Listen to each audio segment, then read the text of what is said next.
Use your email. Wonderful. Let's go ahead.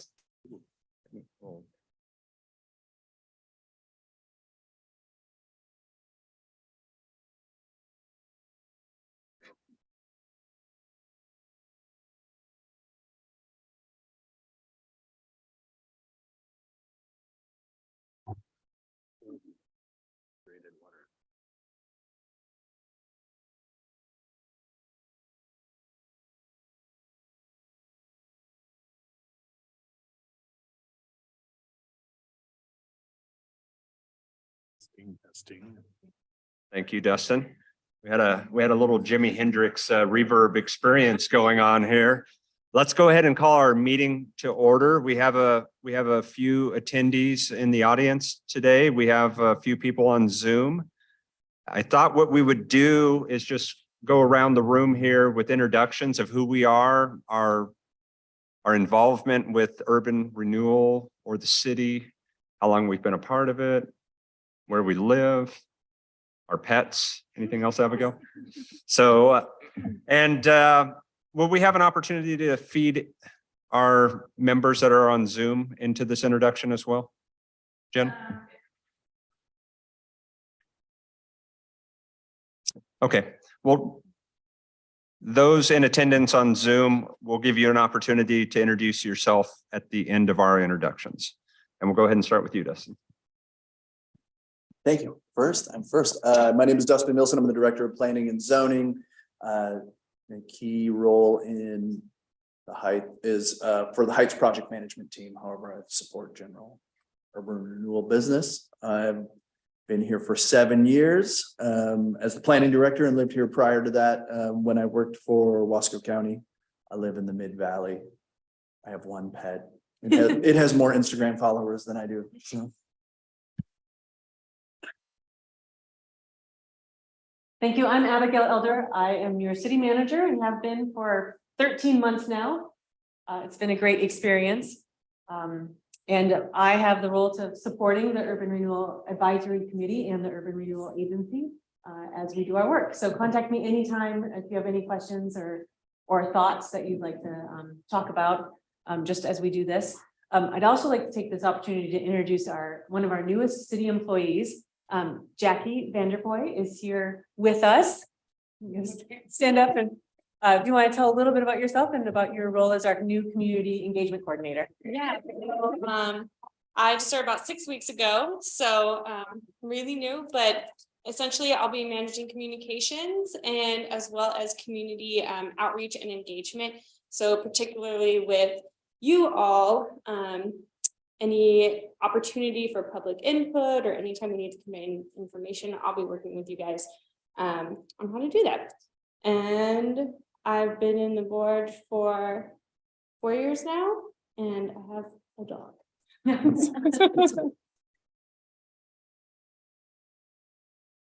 I'm Clint Harris. I've been elected to my first term, but I think it's years. Some time now on this board and live in the county, and this is Pine Street Bakery in the Heights. And Nazarene. I'm Abby Capavilla. I was born in Hood River. This is my 3rd term, I believe, on the URAC board. And I originally got involved in the Heights Urban Renewal District as my family had a business on the Heights, lived and worked in the area. And I have a dog named Arlo. Yeah. My name is Jack Trumbull. I currently chair our advisory council. We recently let one of our friends retire, Pat McAllister. Pat would sit beside me and he would remind me how long we both were on this advisory council, which I think is close to the inception of when we started the Heights Plan, which was about 13, 14 years ago now. And so I had the opportunity to become a part of urban renewal then, thinking that we were going to, within the next year, beautify the Heights district. But takes a little while with any city government or bureaucracy. But I was able to cut my teeth, if you will, or learn a little more about urban renewal as we worked through the State Street project and also the waterfront project. And I'm looking forward to the direction that we're going now that we have an opportunity to make some changes with the Heights. I have a wife who's a teacher at May Street, so we're kind of affected by the corridor of the Heights. I have a business that is within the geographical area of our Heights urban renewal, and I live in the county. Dog lab. Hi, I'm Kate Hoffman. I am the Planning Commission representative on the Urban Renewal Board or Committee. And I was also a member of the Hood River Affordable Housing Task Force and have been involved on the sidelines of various city issues for a number of years. I've lived in Hood River for, I believe, about 7 years and in the Gorge for almost 10. And I'm extremely excited to be a part of the urban renewal process directly. And I'd like to give a shout out to my 16-year-old cat, Mr. Green Jeans, who may or may not be watching this at home right now. I'm not sure. Good evening. I'm Jeff Hunt, and I've been a city planner, community planner for 34 years, recently retired. So during my career, I've been experienced or exposed or dealt with urban renewal or economic revitalization in various forms.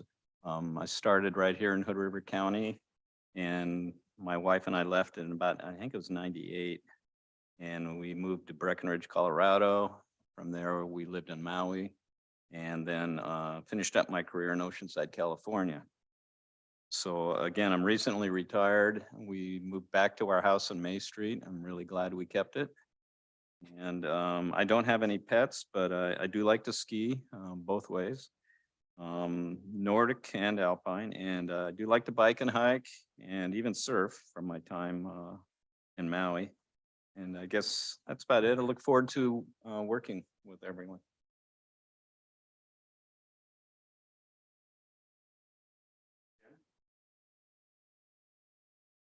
Jim, would you like to introduce yourself? And then we'll go around, since we only have 3 in the audience, a guest speaker. We'll have you introduce yourselves as well. Jen Gray, city recorder, been with the city for 14 years, born and raised here. I operate the camera, so I don't have to be on it. Yeah.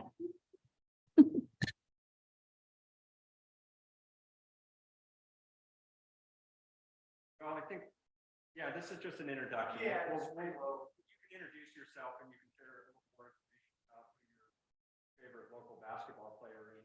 And then later, well, I wasn't panning for that.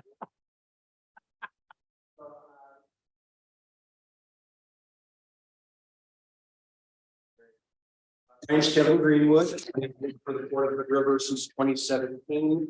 Originally hired to work on the bridge replacement project. And then when Michael McElway retired this summer, I was promoted as the new executive director at the board. My family is located on the Central Oregon coast. We have 4 pets, 2 dogs, 2 cats, and my daughter likes to remind me that I'm the low man on the totem pole. So, so I do have that to look forward to. But it's great to be here. Hood River is a wonderful community, and I really appreciate working with Abigail and Dustin and all of the city staff. I'm Heather Gary, and I didn't know I was going to be talking. I am freezing because I was just down at the river fishing with my son. I am a newbie into anything local politics. I'm on the board of commissioners, and I'm a retired firefighter, and I decided that I wanted to put my 2 cents in somewhere. And I'm also a port representative on the Urban Renewal Board. And I have chickens, a cat, a dog, and a fish.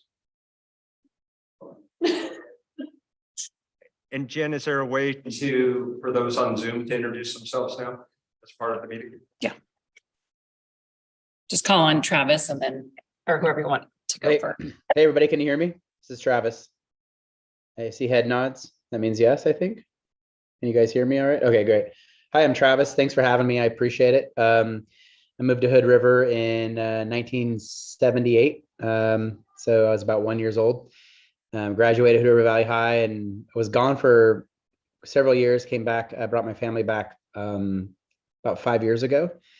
And I'm an entrepreneur and a real estate investor. So I'm a partner in a small private equity company. We invest in multifamily real estate across the country. We own some assets here locally.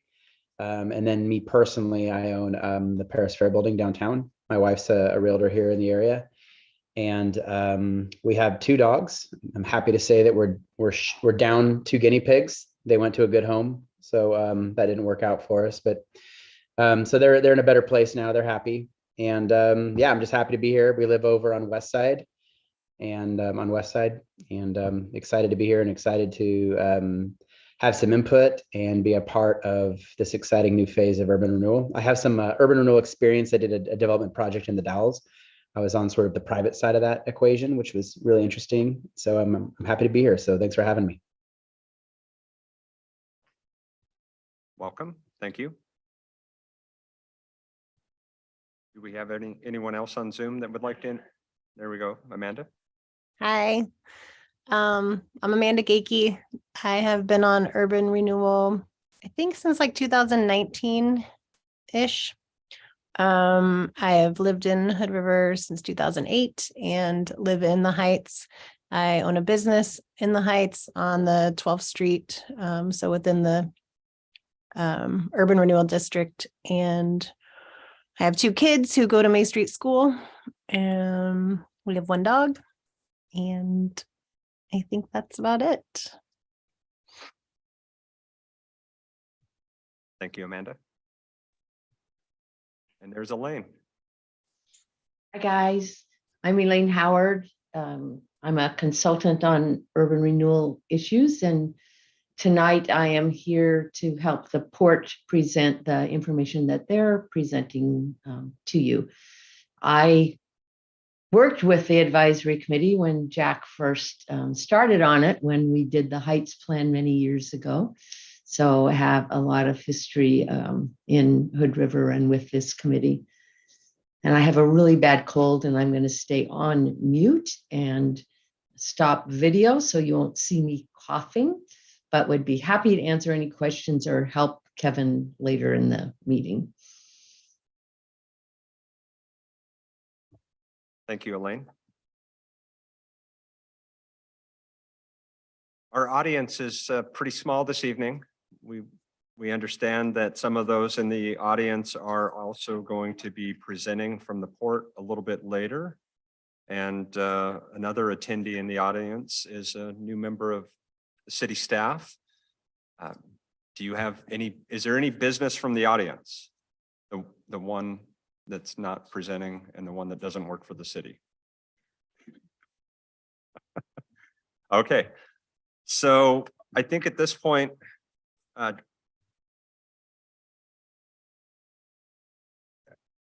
the advisory council members, are there any additions or corrections to the agenda as received via email?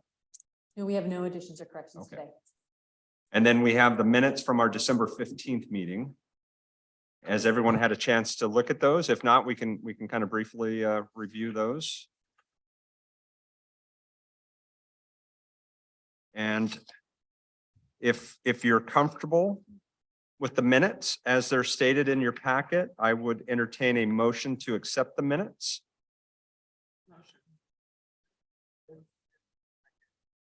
Thank you. Perfect. We have a motion and a second. And Abigail, you're going to have to refresh me a little bit on my Robert's Rules of Order. Do we vote first or do we have discussion? Any needed discussion? I'm not seeing any need for discussion. Okay. You can go ahead and So approve the minutes. the one thing I like to do is do a roll call vote as opposed to just saying all in favor, aye and nay. So we have a motion and second. Aye.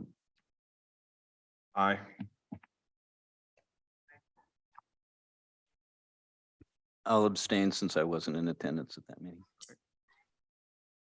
And for the recording, Amanda, if you'd like to chime in, Aye. thank you. And at this point, Dustin, I'll turn it over to you to kind of. Chair, I think that Travis had a, Oh, sorry. he weighed in as well. And I didn't hear Oh, what he sorry, said. Travis. Aye. There you go. Thank Sounds you, good. Travis. Sorry. You're welcome. Okay. At this point, Dustin, I'll turn it over to you and Abigail to kind of introduce the next step and the presentation this Great. evening. Thank you so much. Appreciate that. Tonight, we're happy to have the port here.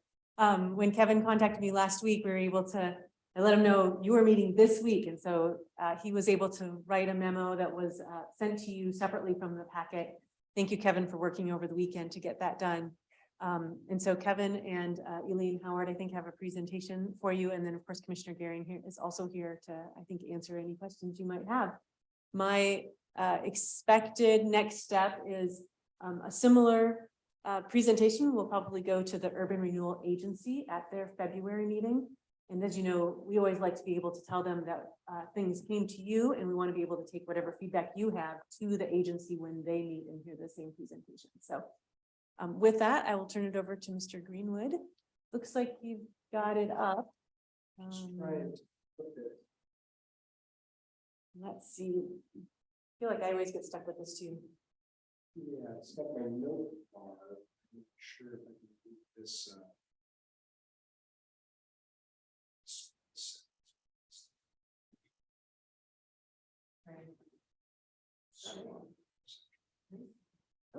Let's see, there it goes. All right, wonderful. All right, can everybody in Zoom land see the presentation? Travis can. Okay, great. Thank you, Travis. Okay, great. My name's Kevin Greenwood. I was hired by Michael McElway, who was the executive director for many years. And really one of the projects that he started with the commission at the time was the idea of changing the road structure down by Lot 1 at both Anchorway and First Street. And so this presentation is really comes out of a memo that the port commissioned with Elaine. And in there were a few different scenarios of how the waterfront urban renewal district could be held on, or it could be shut down and let that acreage go to the west side or other districts. But there was also this idea of a single lot urban renewal district as well. So just kind of want to touch base on that. And as you know, the city has 3 active urban renewal districts. The Columbia Cascade District is no longer receiving the tax increment. The waterfront urban renewal district, I think, can be classified as a huge success based upon what it has produced over its life. And then the Heights project, like you were mentioning, Jack, is just beginning to start. So the context of this presentation is that we understand that the city is going to be pursuing that West Side Urban Renewal District, and that the focus is going to be housing. And that's a really important issue, not just for the city, but for the port as well. We understand the need for that, especially when it comes to our hiring, and sometimes that can be difficult, and housing is a big part of that. So we totally understand the need to allow the West Side Urban Renewal District to be shut down, and that acreage to be sent over to the west side. Just as a point of information, the previous slides, just in context to the Heights District. We actually haven't begun implementing any projects at this time. We're still in the design phase. Okay. Process with our design consultants.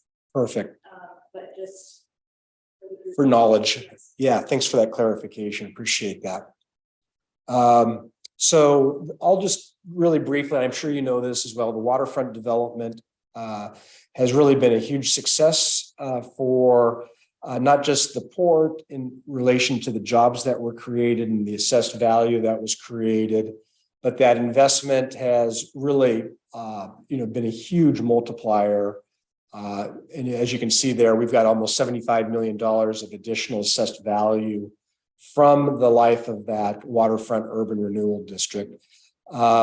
It sounds like we're going to be reaching that maximum indebtedness in the next fiscal year.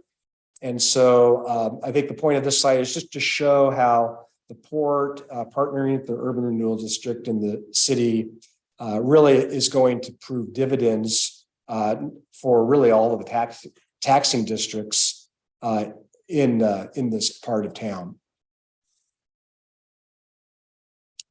So the point to come here today is really to give a little bit of a background and an update on the Lot 1 infrastructure needs and the associated projects. So Lot 1 is about 10 acres of developable property. There's a lot of interest in that area. But one of the things that is really going to be required is really ODOT has some expectations for how traffic should flow through and around that lot. And so there will be need to bring anchorway through the middle of Lot 1. And there's also been a desire to reconfigure First Street so as to provide more recreational and small commercial activity along Nichols Basin.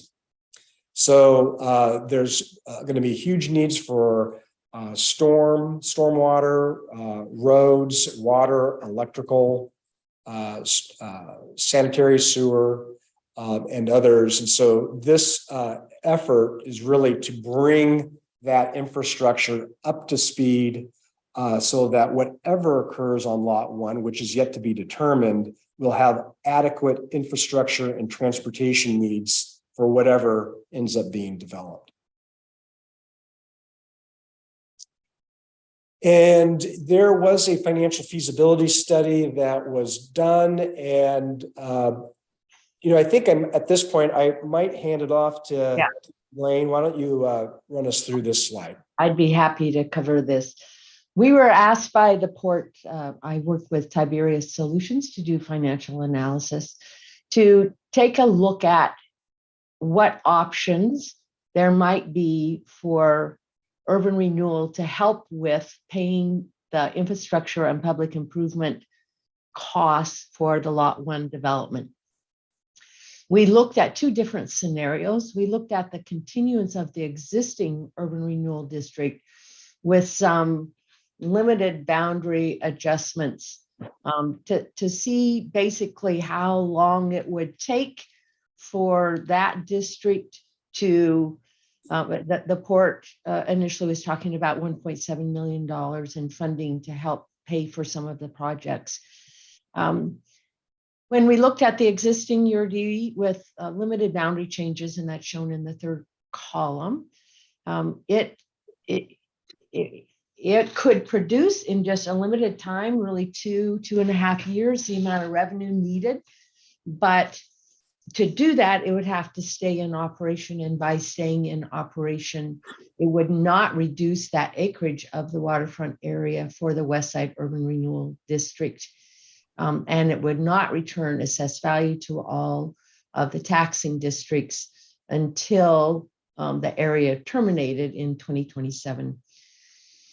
We wanted to compare that to another way to set up urban renewal that might be feasible in terms of helping to allow that Lot 1 to develop the way the city and the port have envisioned it be developed. And so we looked at what's called a single property urban renewal district. So that would reduce the acreage for the potential West Side area, except for 9, that may be actually 10 or 11, but a very small amount of acreage that would be allocated to this urban renewal district. It would return all of that AV growth within the area to all the taxing districts. So they would see, as they might be anticipating a new district and a new frozen base, they would see this revenue come in from both the Columbia Cascade this year and then next year potentially from the waterfront. So that would make an easier discussion with all the taxing districts. It would provide a source for further park enhancements and infrastructure. It would support economic development. It does not provide short-term funding because that lot 1 is owned by the port.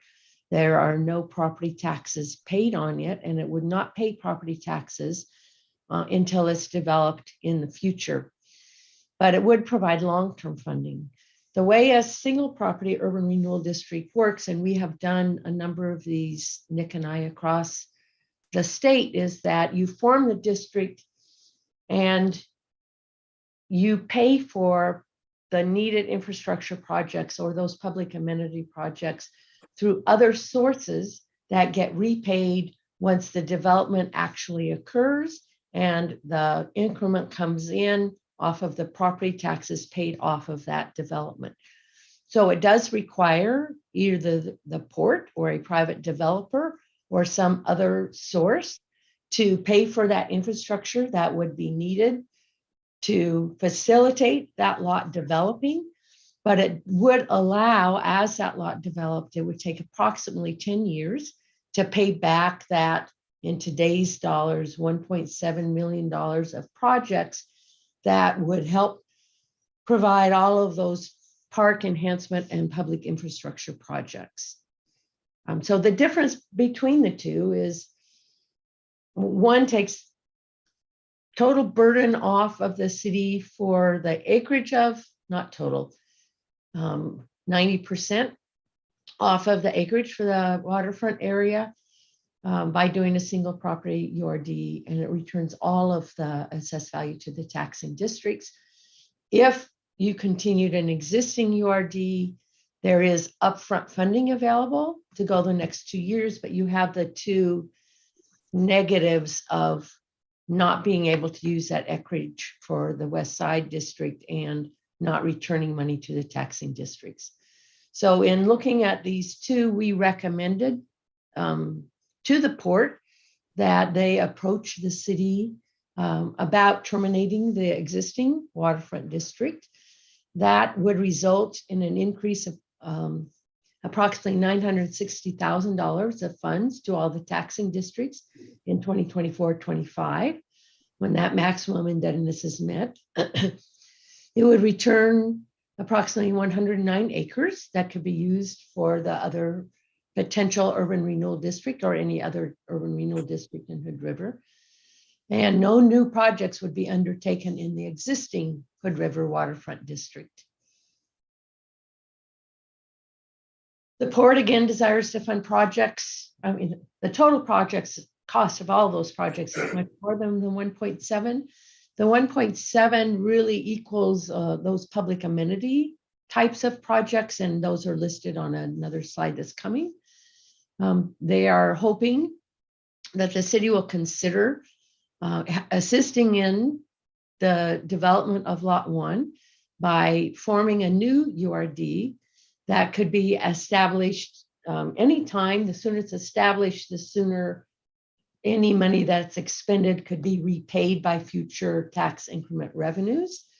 Right now, if it was established, it would not impact any taxing districts because no taxes are paid on that property. So there is not a negative to any taxing districts by having it established at this point. The analysis that we did assumes that the district would incur debt of $1.9 million in fiscal year in 2024, and that increase is just due to inflation from the 1.7 million to fund capital projects in the area. And then once development occurs and taxes are paid on that development, the port would receive payments for 10 years, so a very short urban renewal district, to pay back the public infrastructure projects, so that 1.9 million. That 10-year period in our financial analysis was projected to occur between fiscal year end 2030 and fiscal year end 2039. And that's out that far because when we were working with the port on when they would anticipate development to happen there, the infrastructure would have to be put in first, the lots would have to develop, and then that property has to go on the tax roll.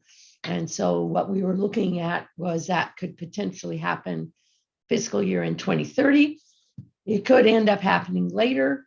That is really not a negative, except that whoever upfronts that money would not get repaid until later in time.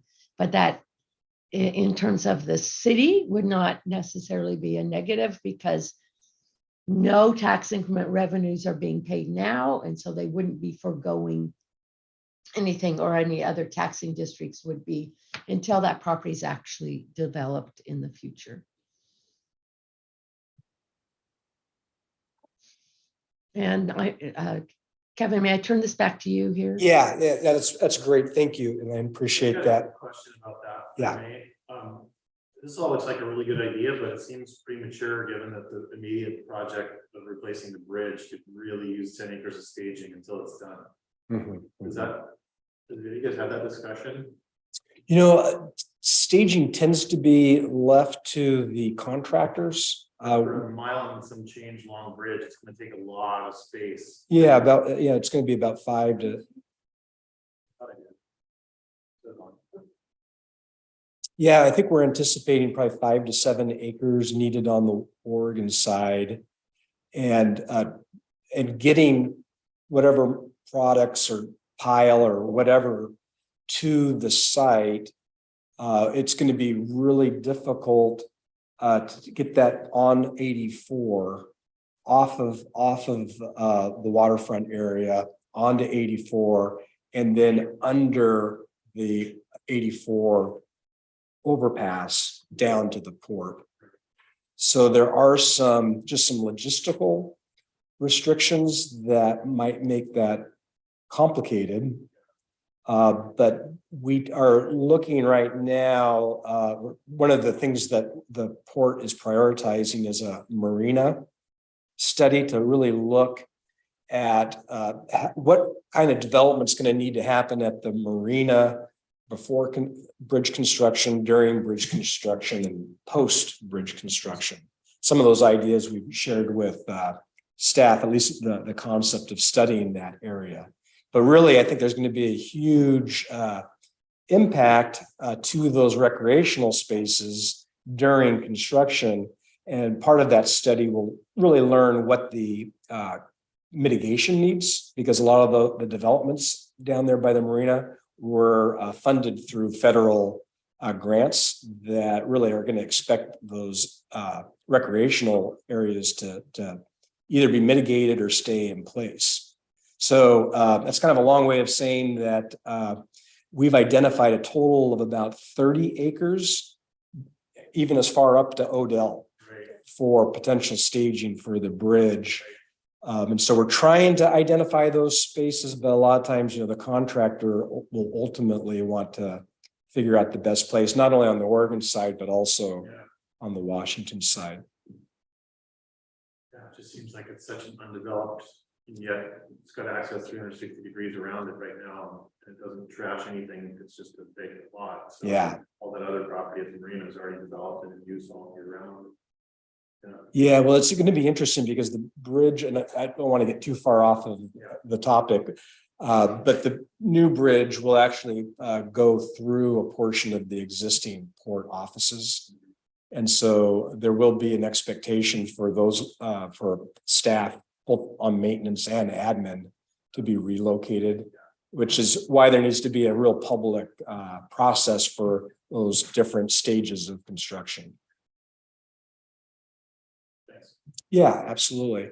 So, so the potential public projects that were identified in the study in 2019 is everything from potential boat storage area, a north plaza, a walking plaza.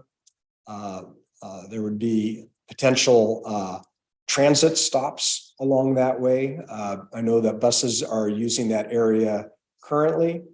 And so we've been talking with Kat about what that might look like. There could be boat dock extensions. There's been discussions about additional launch docks into Nichols Basin. and providing some small kiosks and smaller retail opportunities along Nichols Basin, just to provide different amenities for the users of the waterfront. So there's a lot of really interesting projects that are available there. I would say that we did have a grant application to EDA to fund some of this, and I believe our preliminary cost estimate to completely bring Anchorway and First Street up to that standard is right around 4.5 million. And so we're very fortunate. Senator Thompson was able to obtain about $1 million in grants towards this project. And so that certainly helps.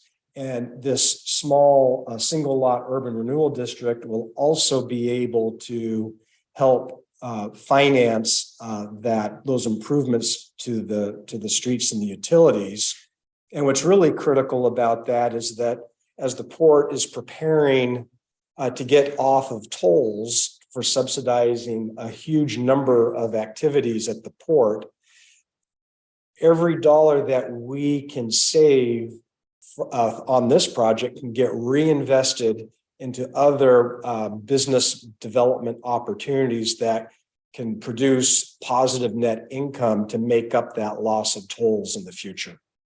So it's really an investment, not only in this part of Hood River, but it's also providing an opportunity for the port to diversify and get off the dependency of bridge tolls. So any other questions? This last slide is a little difficult to see, but this is a concept from, I believe, that Walker Macy report. And again, you can see on the right the redeveloped First Street. There's a little bit of a jog there that provides a little bit more Nichols Basin water frontage. And then you have the anchor way that continues across. This engineering plan is not looking at developing that center pedestrian lane. Just to clarify, this Walker Macy study included kind of a meandering walkway through the center of Lot 1 north to south. That is not a part of this plan. Only the east-west extension of Anchor Way and then the north-south portion of First Street. And that would be that's the $4.5 million figure. The engineering for that project we're anticipating is going to be getting close to $1 million. And then the rest would be the construction and improvements of the utilities and roads in that area. And so with that, that's the end of my presentation, and certainly appreciate the opportunity to come in front of you. Kevin, I just for clarification, I was having a little difficulty reading some of the slides with the Zoom panels kind of taking off one of the sides. And this might be an Elaine question too. I know you spelled out in this presentation kind of the two options as far as sunsetting the existing waterfront plan entirely versus sunsetting everything with the exception of Lot 1. I guess I just need maybe Elaine or you can kind of oversimplify it for me, because I understand my understanding of urban renewal is a deferred tax increment spending, and the port properties are tax exempt. Right. So the payment back is on the development side of it. So those funds, then everything on real estate and personal property would be a proceed to pay back that development that was on the property. Is that kind of, am I oversimplifying it too much? I think. Yeah, let me try, and then you can correct me where I get off the rails. So the idea is that as the project progresses, the port will be responsible for fronting that improvement. So the full $4.5 million, if we take the $1 million grant plus, let's say 1.7, the port would end up having to front the 1.7 in order to get that portion completed. But the benefit is that we can then take the tax increment and return that through other developments surrounding the area. So we won't see that. And I think that's why she makes the point there about there's no short-term funding available because there is no AV currently. The only funding will be realized in the future after there's been some development on lot one. So it's really an opportunity for us as the bridge is being built and developed, that we've got a funding source that we can use to build up other businesses, not just for Hood River, but also for the port.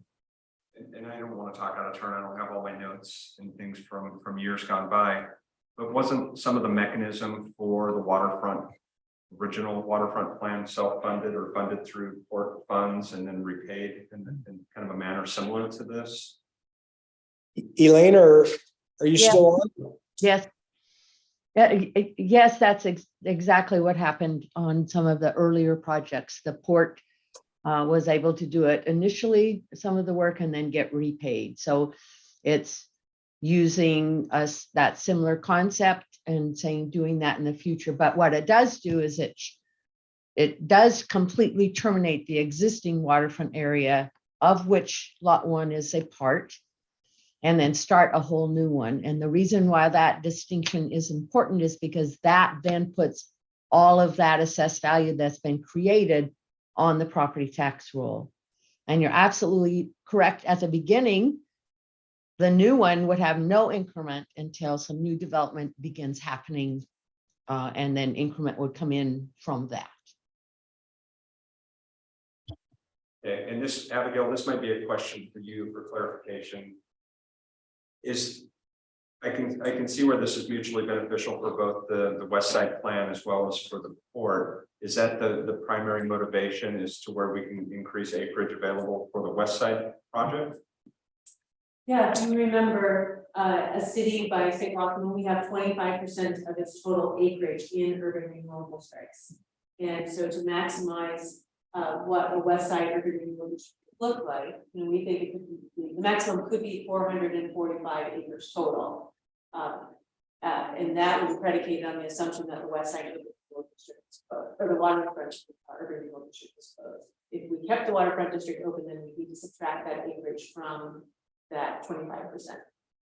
So there's a little bit of a net zero.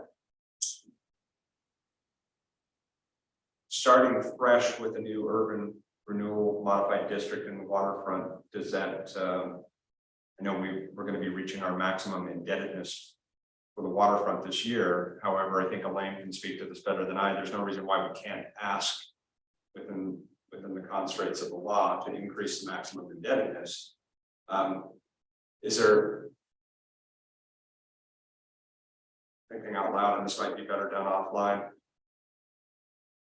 are we rushing to the west side project where it would be better to see the existing waterfront plan through the fruition of lot one, as opposed to trying to sunset a portion of it and just focus on lot one with a smaller portion and then start the west side? I mean, I understand. I feel like I have an understanding of why we're doing this, and I feel like it makes sense to me.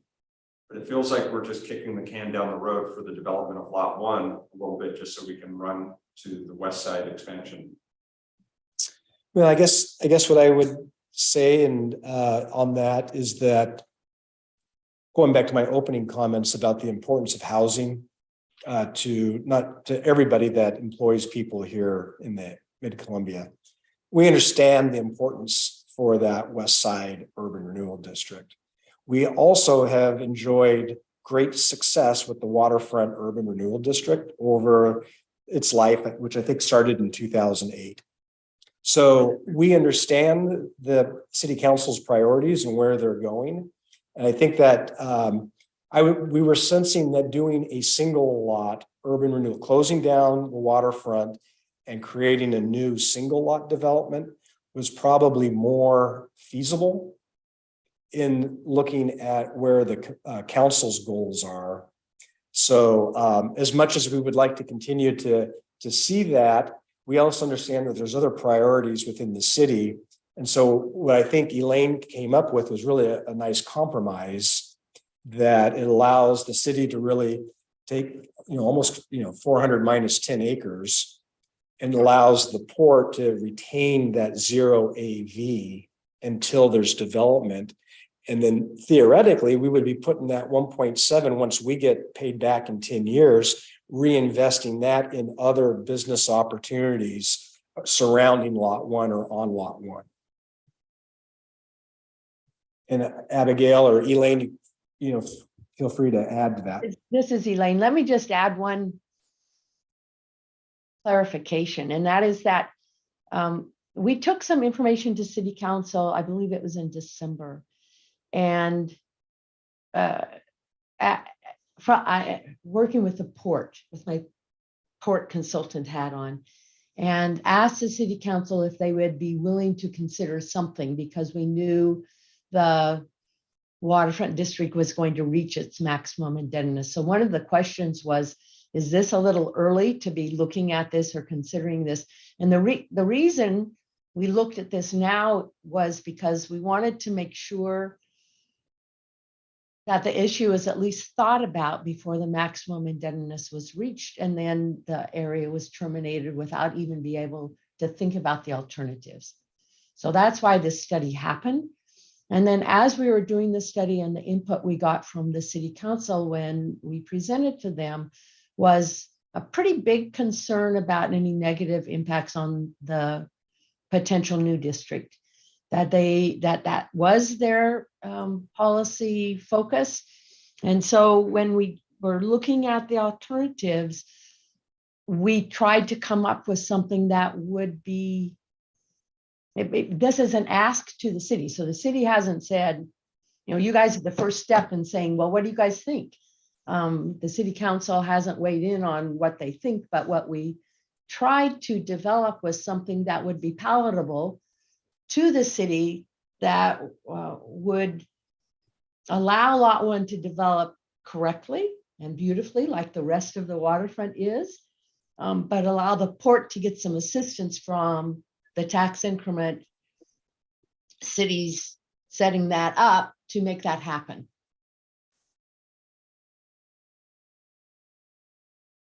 Perfect. Thank you, Elaine.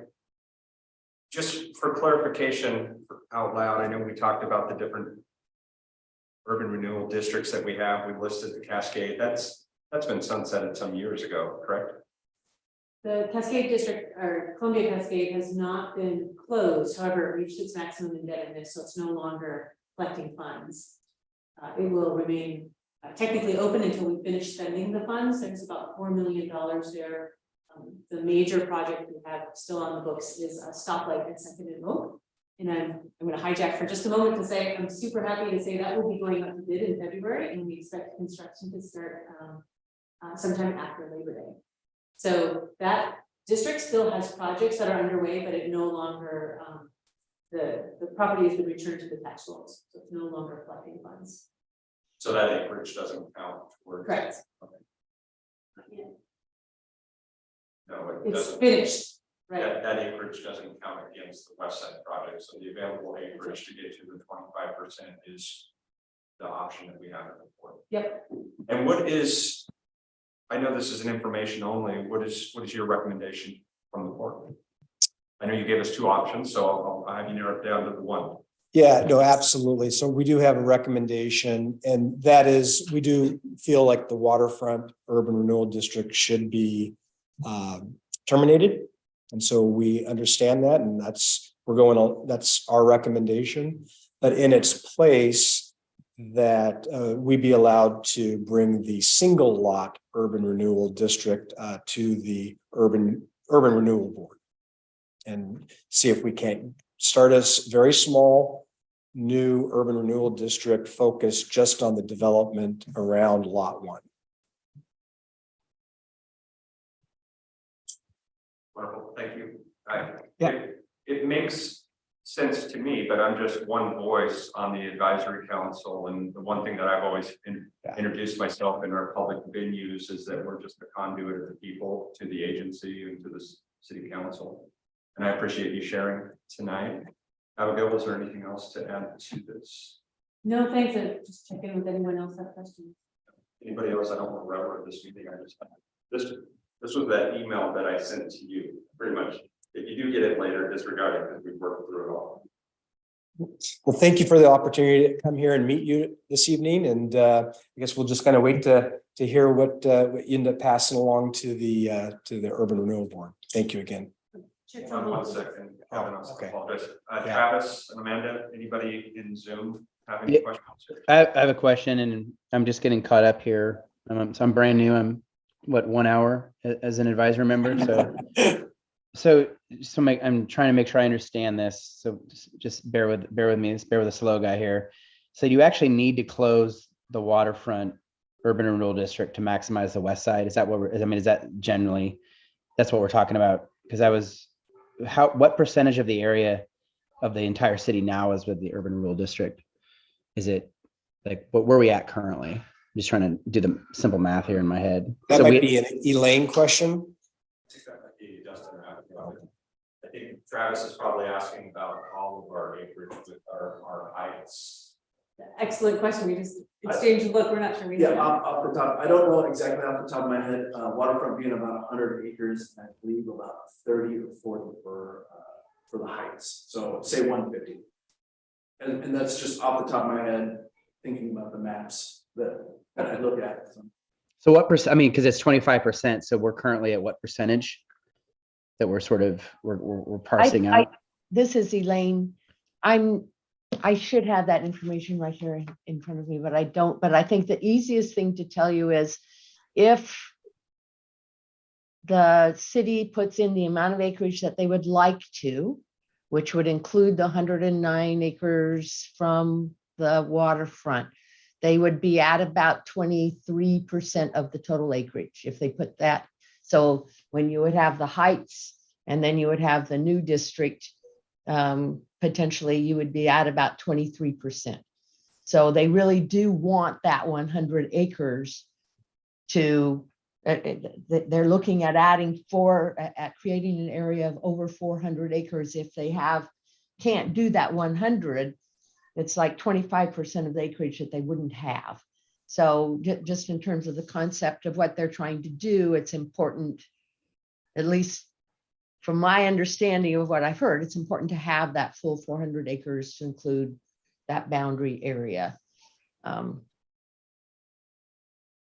thank you.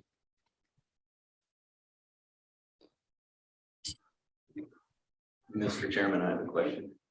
Yes. And maybe it's for city staff, I'm not sure, but as I understand it, the lot one now is subject to the waterfront plan. So if we dissolve the waterfront plan, is lot one then a blank slate, or do they have to come up with a new plan, or how's that work? Currently, there's an underlying zoning and a zoning overlay that drives the permitted uses and design standards. So the aspect of lot one development and future by way of urban renewal is based around the funding mechanism that's available. So the zoning that's in place, the waterfront overlay that would still remain in place, it would just the funding aspect and that kind of that would dissolve. The zoning wouldn't dissolve and the overlay related and incorporated the zoning code wouldn't dissolve. So that's still in place. Just doesn't have the funding to back it. Justin, a quick question. Or Kevin, is lot 100% of that 9 acres? Is that light industrial or what is? I believe that is light industrial, isn't it, Dustin? I believe, and I looking at the map, lot one is 100% light industrial. The Barman property, which I believe is tax lot 900, Right. is commercial C2 property. But it's a smaller percentage. But I think that got included in the map that I saw last. Just thinking that would answer some of your questions about what the zoning was, knowing what it was zoned as. I think that's helpful. And then finally, we understand the board's recommendation. Does city staff have a recommendation? This is all fairly new to us, so we've not done a full analysis yet. So we don't have no study.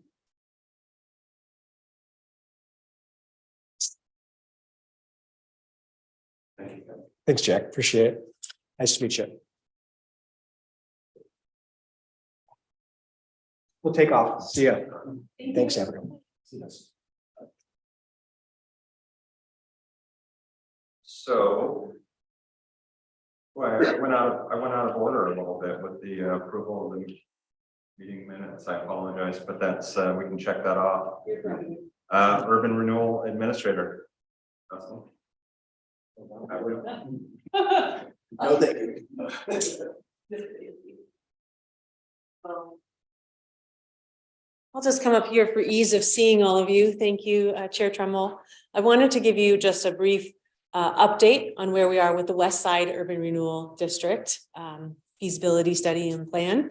You might recall we kicked off in December feasibility with Elaine Howard. She really is the guru for urban renewal in Oregon. So we're lucky that we get to work with her both, on the sport project and now with the feasibility for West Side.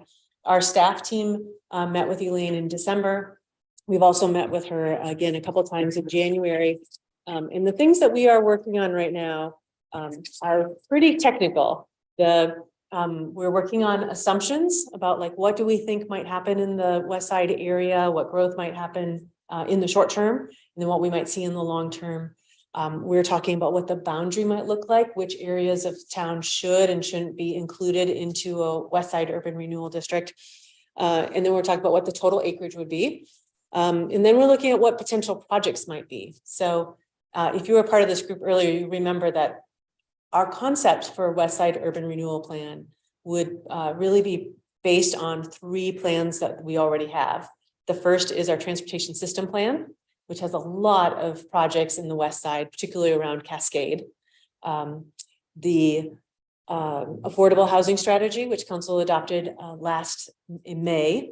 So when we talk about that as maybe some additional 780 Rand Road housing development projects.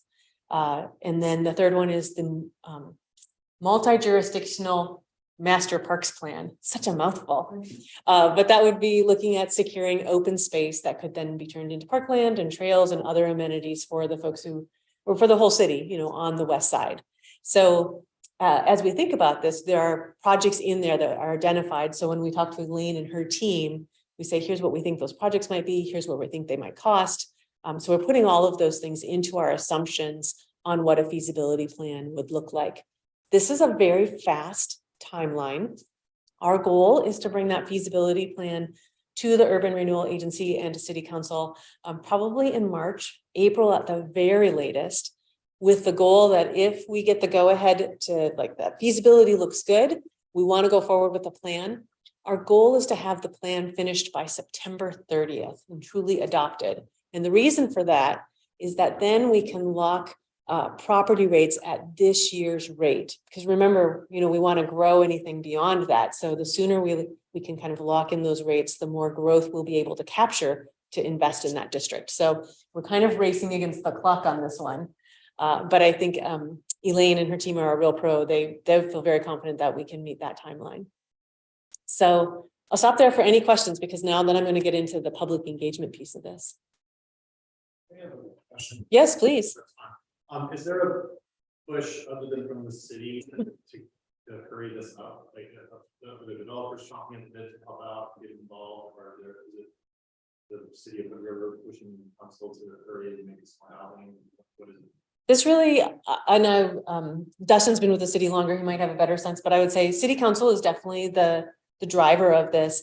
However, I think it was talked about during the affordable housing study project, which Member Hoffman was a member. She might be able to speak to the importance of that.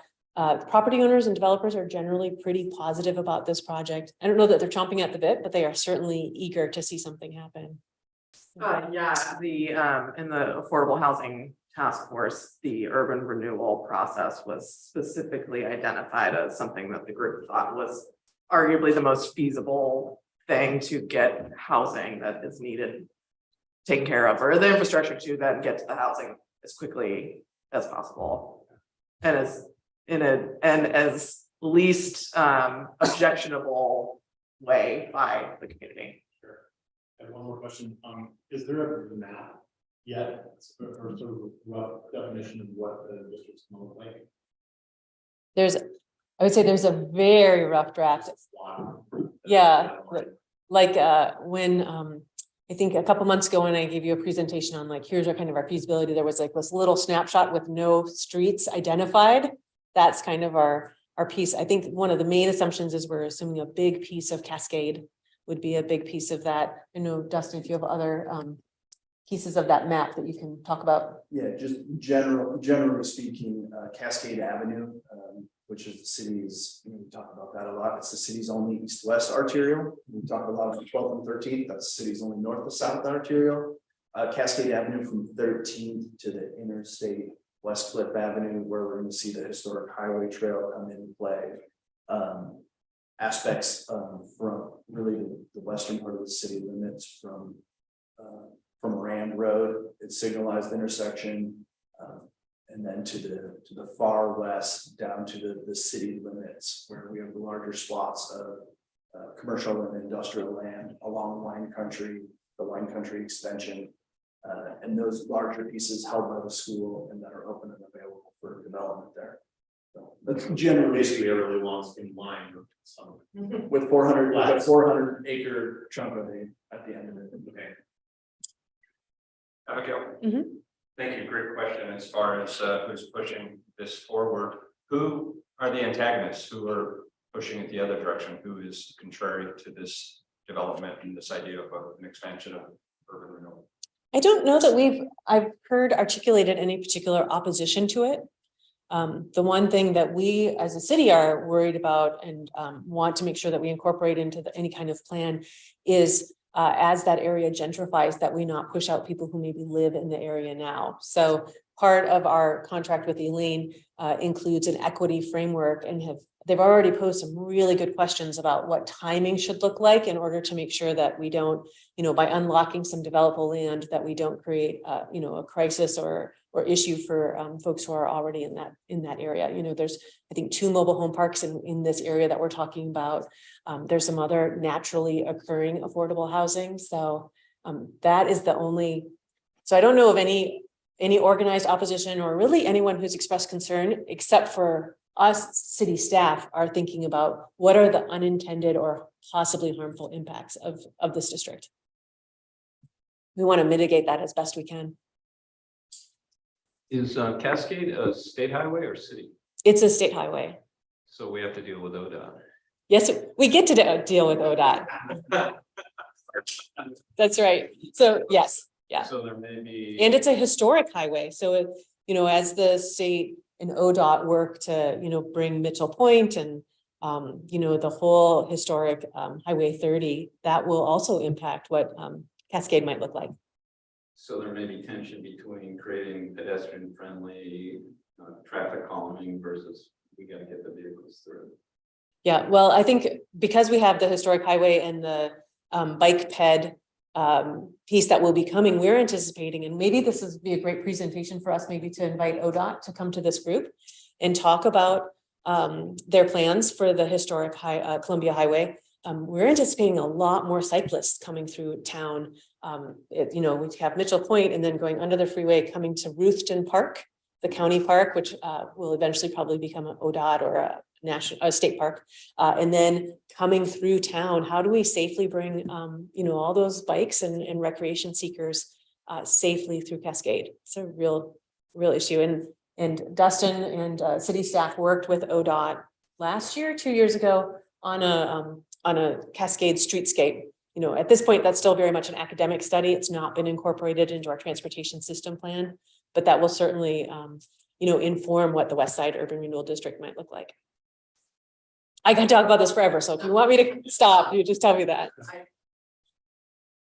Well, how does the current discussion of the single lot port urban renewal idea, is that related or factored into the feasibility study that is being worked on, or is it related in any, how's that work? Well, tonight was the first presentation we've heard on the that single lot urban renewal district. I watched the port meeting where they discussed it, but they have not come. This is the first time they came to the city to discuss it. So we've not really done any kind of analysis. My own take would be it's a pretty small number of acres. So it's I don't think it would have a huge impact. I think the most important thing is for the taxing districts, for the library and the park and the county and, you know, for the city, other districts, the fact that most of waterfront would come back on the tax rolls makes a west side district a little bit easier for them to handle, right? We don't want to harm our taxing district partners. So for the city, it makes sense to pair these two pieces together. So I appreciate the port really respecting that as they think about what they might need, but also realizing that those acres need to come back. Thanks. A little bit off topic and then on that, but you know the timeline for the realignment of exit 62? Great question. Mr. Nielsen? The realignment of exit 62 has no time frame whatsoever. Has a $50 million price tag and no dedicated funding. So that's how I would characterize the timing.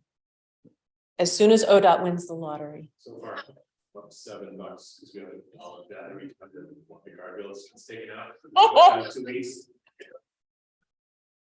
Oh, oh no, it's terrible.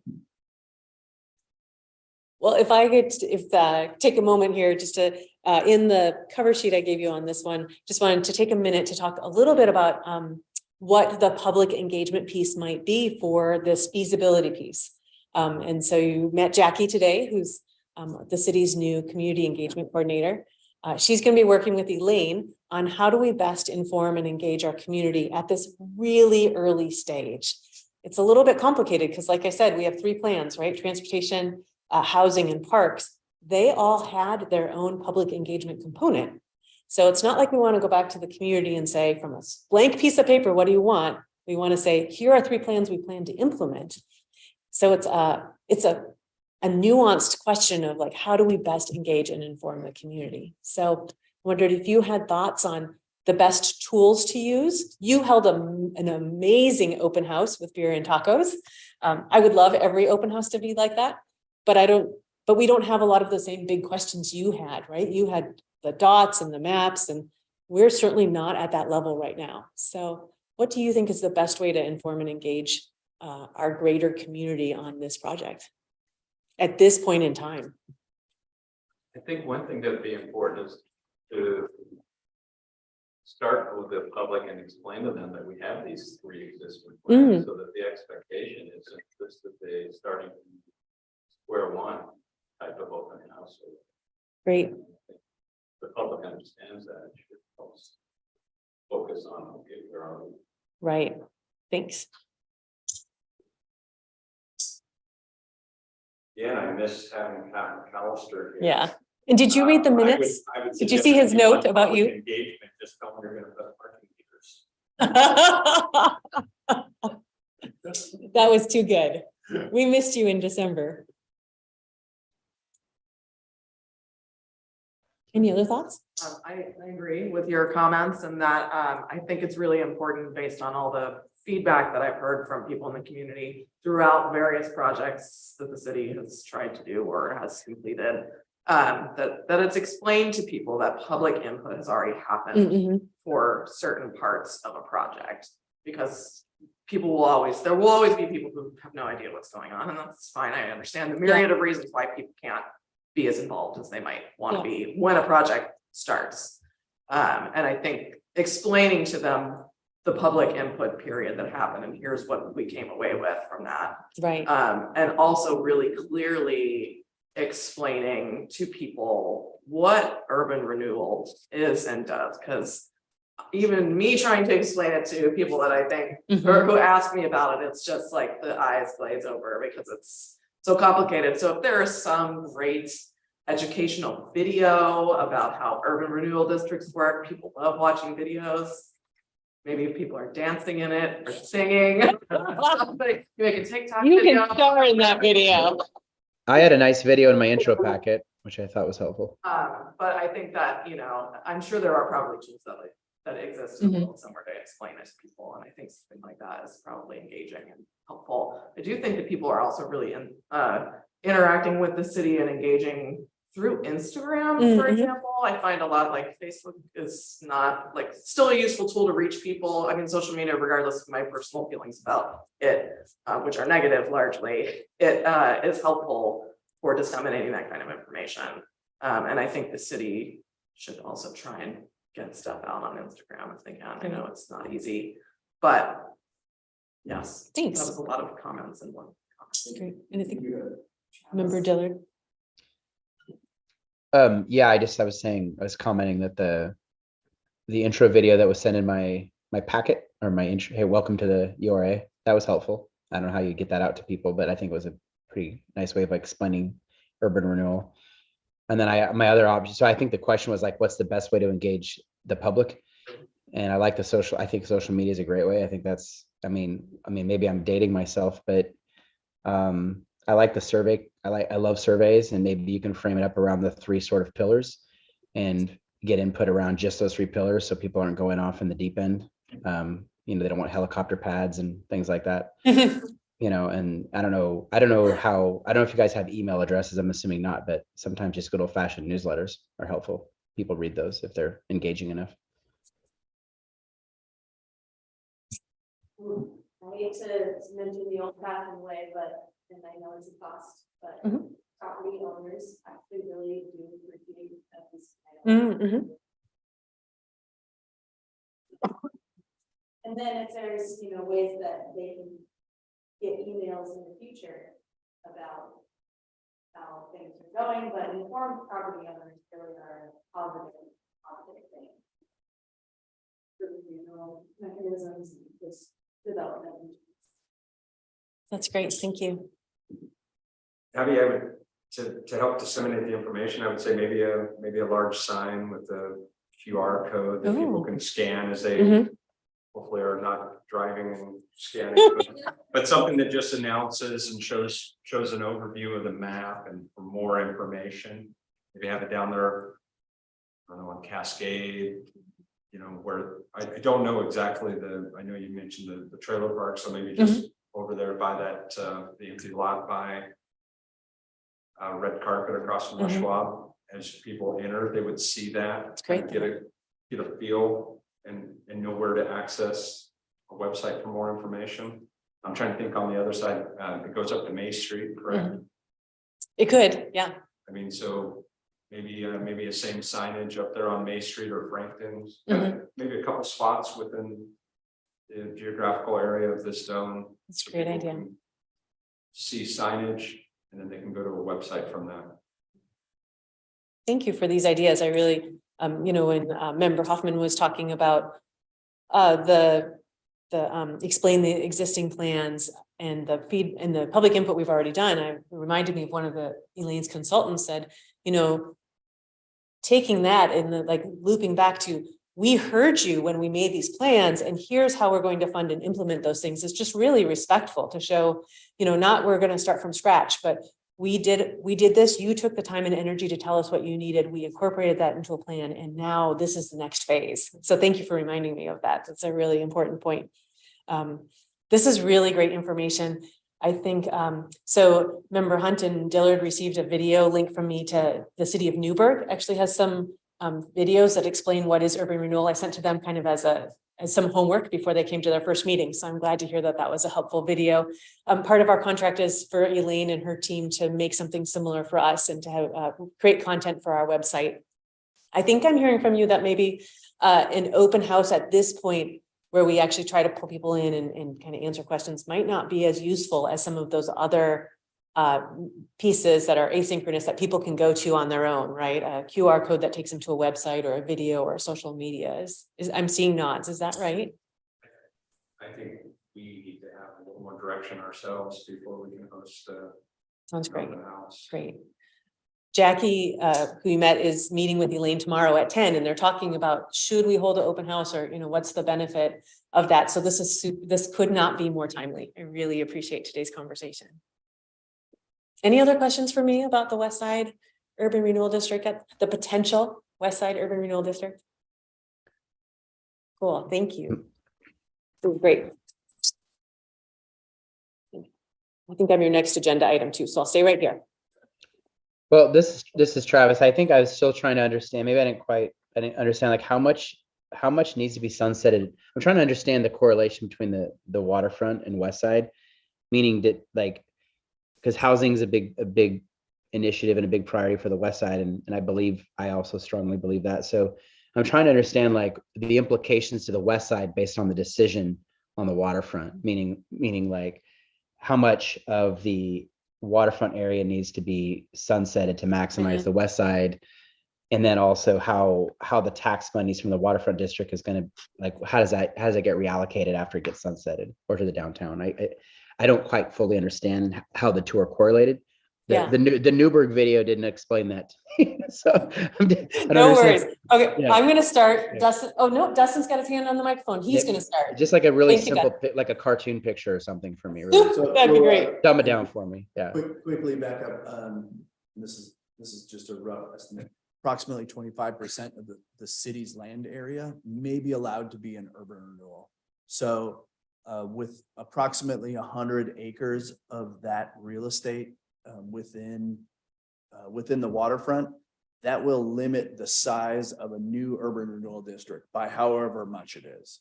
So essentially, none of the waterfront would need to be eliminated or dissolved in order to have a new urban renewal zone. But however much remains, like if 100 acres remain, that's 100 acres less that this size that this new area could be. So if it's dissolved by 90% and there's only 9 acres left, that new district could be 100 acres larger.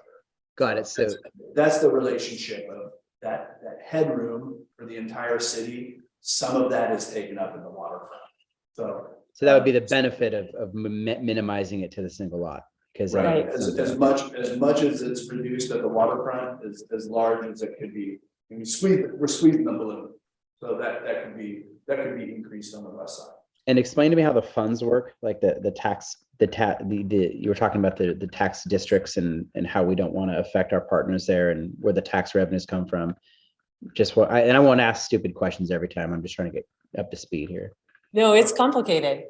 Do you want to talk about the tax, how funding comes? Part of urban renewal's funding mechanism has to do with as assessed tax value within that district grows, the growth in that value, rather than going to the taxing districts, is set aside for urban renewal, which is used to fund things such as roads, water, development incentives, something from our list in our plan, streetscapes. When those districts are dissolved, all the growth that has occurred within that district then is now sent back. Diluted. Back to the taxing bodies on an annual basis. So it's essentially, it's deferred. It's taxes that have been deferred, used for investment, used to grow the tax base are now returned to our taxing bodies. So as we terminate or as districts dissolve, that money goes back into those taxing districts. So got it. That's the benefit of establishing one and dissolving one simultaneously, is that money is going in while future funds are being now set aside for new projects. I think to further confuse this, Travis, and where I'm a little confused by this is just the quasi-government status of the port and the tax exemptness of their properties. And that's where I was trying to share some clarification, and Elaine chimed in on this, where the port self-funded the waterfront project, because if we were going to wait for what's called deferred tax increment spending, exactly what you talked about, Dustin, and I know you're on Zoom, so you can't see me talking with my hands, but you lock the base of a tax, and anything that accrues over the top of that is the money that you're able to use for spending. But this is where it was a little confusing for me with the port being tax exempt and establishing funds in excess of that.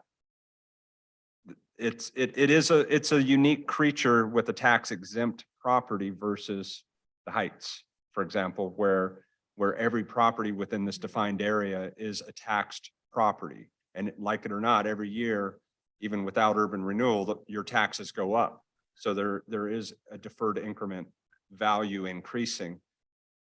With the port, it's tax exempt.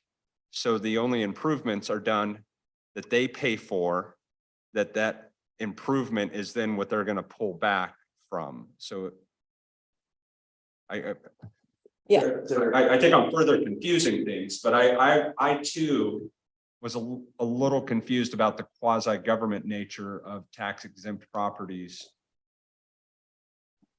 I think, but for some future assessment, you know, they're essentially borrowing against future tax growth. So there has to be some understanding or expectation that that tax exempt status cannot be in perpetuity. Otherwise, you'll never grow tax. So They're gonna get them, they're gonna get it back.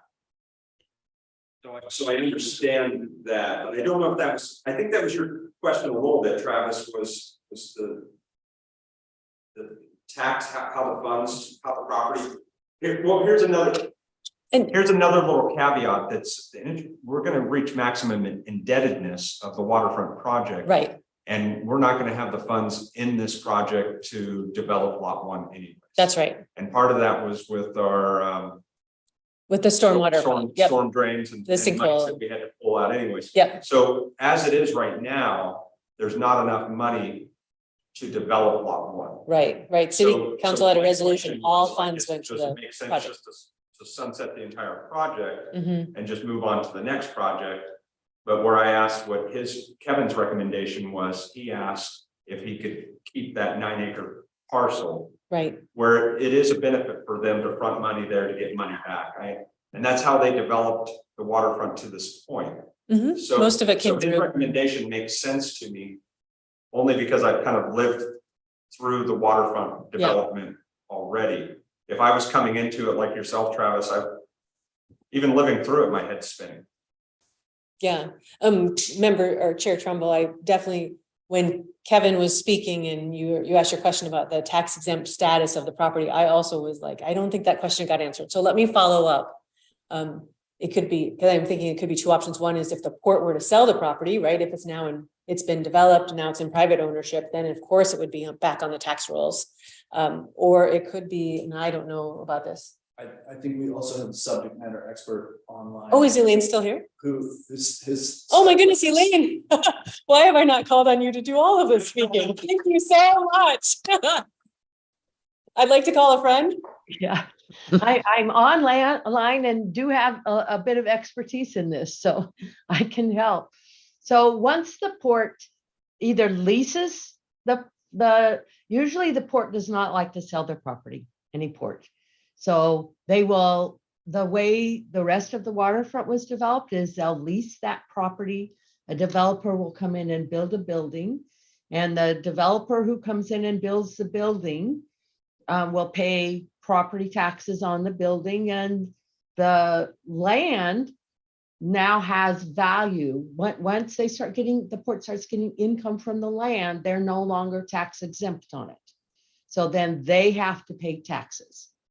So if there's no development, or if the development is like a hospital, if the development is still within their nonprofit status, they don't pay taxes. But once a hospital leases offices to private doctors and they're getting income, then it's taxable. So what would happen on that lot 1 would be the port would work with a developer would develop the land, the taxes that the developer pays on that development through the leasehold arrangement, and the taxes that then have to be paid on the land are what would repay the port's investment through the tax increment. I have a little more of a question on that, just to rephrase one more time and to round us off. Roughly 90% of the port project has been developed at this point, and so that property is now generating lots of taxes for the port and the city of Hood River. 10% of it remains to be developed, so it's not paying into the rolls anywhere. Does that extra 10% help the port that much with the bridge expectation? I don't know anything about the correlation between the bridge. I'm sorry. Do I have those numbers roughly right? I mean, I know it's a generalization to say 90 and 10 roughly. And I think the real question is, will lot 1 develop well? The way your waterfront is beautiful. People look at your waterfront development from lots of space, public, other public entities. So trying to make sure that lot one develops in as great a manner, both economically and visually, and having the tools to do that and have the public spaces, I think that's a reason for the city to think about or be involved in that next phase, is to make sure everything gets developed as well as the original waterfront did. And will lot one develop on its own without the urban renewal and the investment? I think that Kevin said that they could upfront that, but it would mean that they wouldn't have those funds in the future to help continue their role of making those investments. I mean, he talked about they could reinvest some of that money back into making sure that those developments get made, or incentivizing those developments happen within both lot one and other parcels that they have.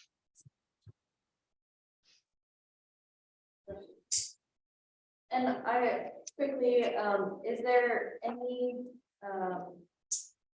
problem with establishing a new urban renewal district, for lack of a better term, within an area that already was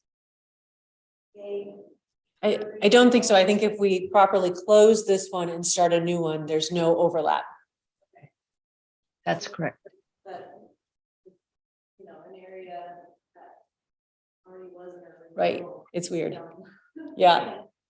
Can't actually just change the boundaries of an urban renewal district.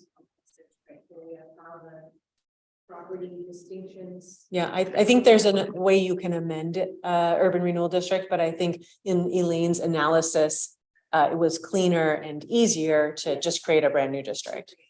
Yeah. Yeah. I'm sorry that Kevin and team left. I'm thinking I will send him a note asking him to kind of watch this piece of the conversation, and maybe he can send us an email that we can, or a memo where we can respond to some of these questions, because you've got great questions. I love this conversation. Well, that, and it would also be informative to see if it is just that tax lot. Mhm. Or whether it involves, we had a map of the places that needed infrastructure. Mhm. But I believe it's just lot one, although you mentioned the Barman property. because we also It's have all of, you know, the other functional improvement projects. You know, it's about improving quality of life, public amenities, as well as commercial and industrial investment that generates jobs and income. So I just curious about. I think your mic's off. I'm having a hard time hearing you. Sorry. I think I'm picking up a jack. Closer. Yeah. Or maybe it's the mic next to you. Sorry to be a hassle Sorry, here. that's okay. I just want to close that. I think we have Elaine ready to queue back in as drafter of report. Sorry, Elaine. Elaine, did you hear the question? Is is it just lot one, or is it also include the Barman property or other properties? You know, I think that the decision on how much property to include certainly hasn't been made. They've been talking about lot one, and I don't know for sure whether then it extends to the other property or not. And it doesn't really matter in terms of its the acreage is so small that if the city has some interest in doing that, I think all of that can be reviewed and determined in the future. Great. I'm going to share my screen here for just a second, just to show what I mean. So here's lot one, right? This is a really large empty lot. I will say one thing I'm concerned about is if this is developed, this is where we park semis when ODOT closes I-84. And also this is where we put excess snow. This lot is very valuable to me. And then immediately to the south, just across that Riverside Street, that is called the Barman property. Is that lot 900? Tax lot 900. And that is, so I'm just move up a little here. This one, you can see Sinclair gas station is right here for reference. This property, the court has issued they had a request for proposals, or they'd like to have a hotel there. So they are working with a developer to put, I'm gonna say a boutique hotel, like 50 rooms. Does that sound about right? They're currently working through the pre-application process with our planning department on that. So that is already underway, certainly would benefit from some of this infrastructure we're talking about, which is why Dustin's saying that might be part of this urban renewal district they're proposing, but we're not sure.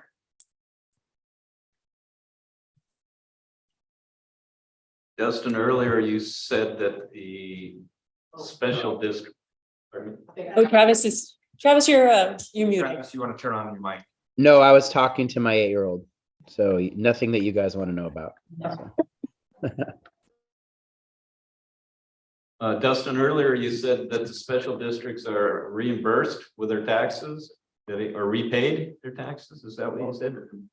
Not necessarily repaid, but the increment that has been generated now begins on an annual basis to be returned to those districts. So it wouldn't be a repayment as far as back taxes due. It is only at dissolved currently. The funds now begin on an annual basis to go to those districts. So The new tax rate. the new tax rate, Right. yeah, it's Right. not foregone revenue based over the last 23 years of that. Okay. And you also said there's a 25% maximum. Is that like a state statute? That is correct. Yeah, and I quickly grabbed my budget. The city's total acreage, if you want to do this math, right, the total acreage is 2,180 acres.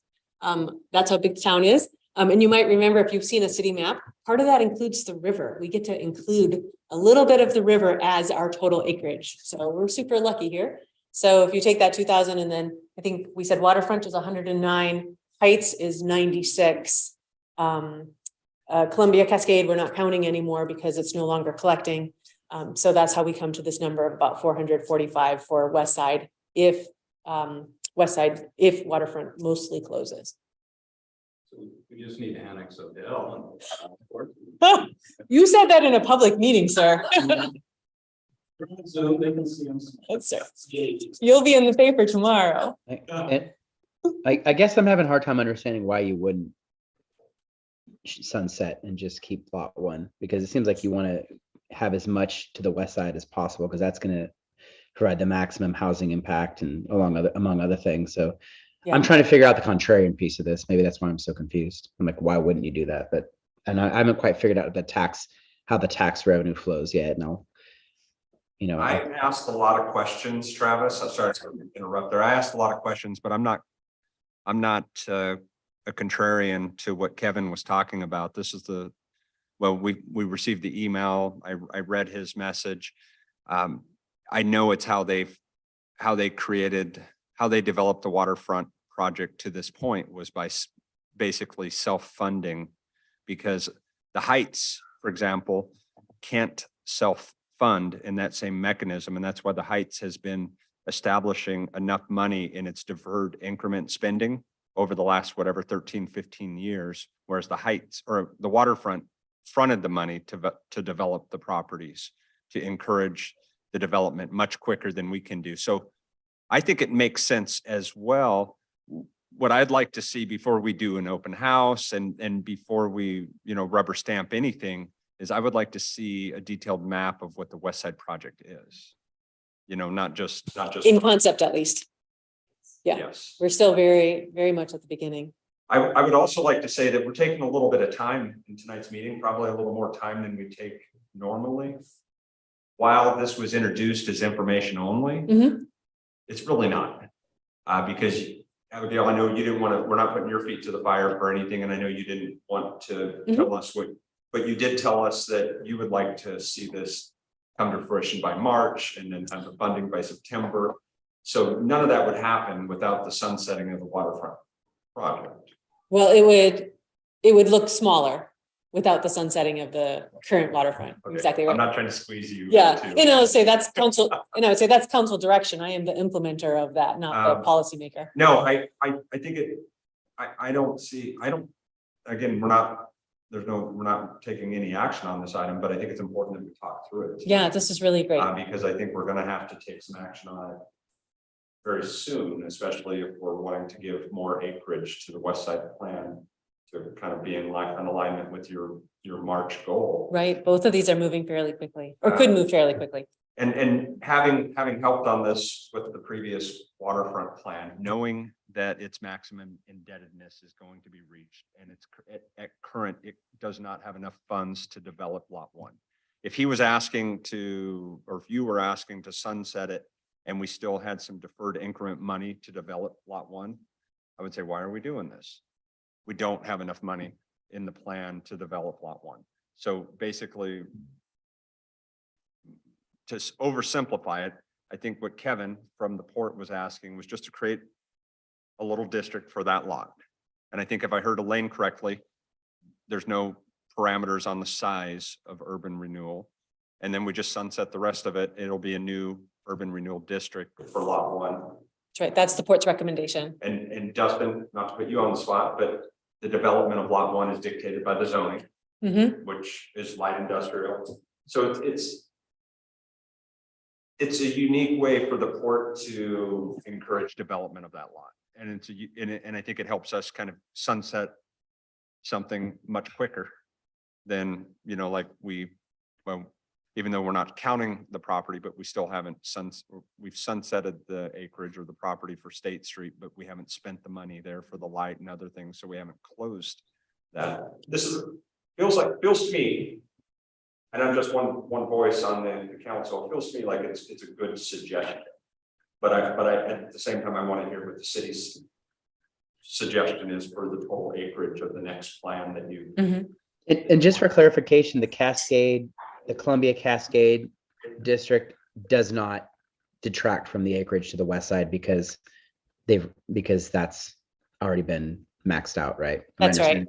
Yep, it's no longer collecting tax. It's no longer collecting revenue, so it doesn't count against the total. It just stays open administratively, but we can reallocate that acreage towards the west side.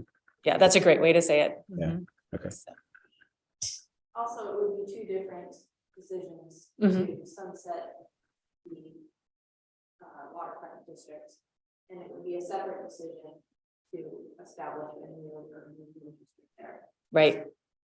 Actually, I will say, and this is before my time, but city council adopted a resolution that dedicated all of the rest of the maximum indebtedness to the stormwater project in that space, and I think established the maximum indebtedness. So the sunsetting of the waterfront district is really kind of already a foregone conclusion based on that resolution 2-3 years ago. And just a little bit of housekeeping, Travis, just so you understand. We don't make any decisions. No, I get that. If you signed up to this because you're like, I can't wait to make these decisions.